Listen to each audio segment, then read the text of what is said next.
Sedikit saya jelaskan tentang apa itu proses siklus hara. Siklus hara atau daur nutrien adalah proses pertukaran dan perpindahan materi organik dan anorganik kembali ke produksi materi. Proses ini terjadi dalam ekosistem antara atmosfer, biosfer, geosfer, dan hidrosfer. Siklus hara melibatkan beberapa proses diantaranya. Yang pertama, tumbuhan menyerap hara dari tanah melalui akarnya.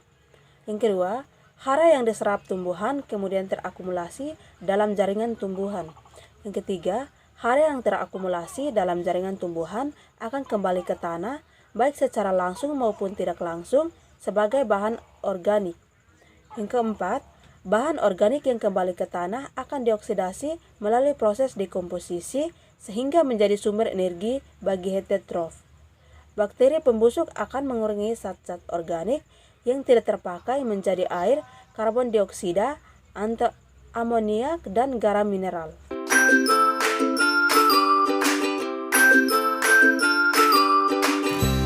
Jelaskan proses evapotranspirasi.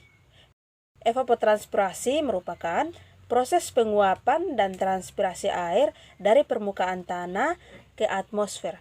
Evapotranspirasi merupakan gabungan dari dua proses, yaitu evaporasi dan transpirasi.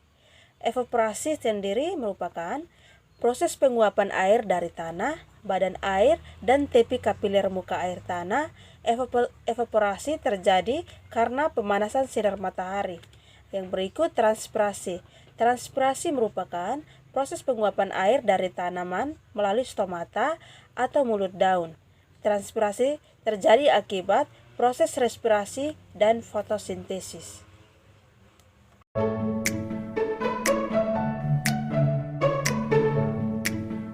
Proses siklus biokimia yang terbentuk di lingkungan.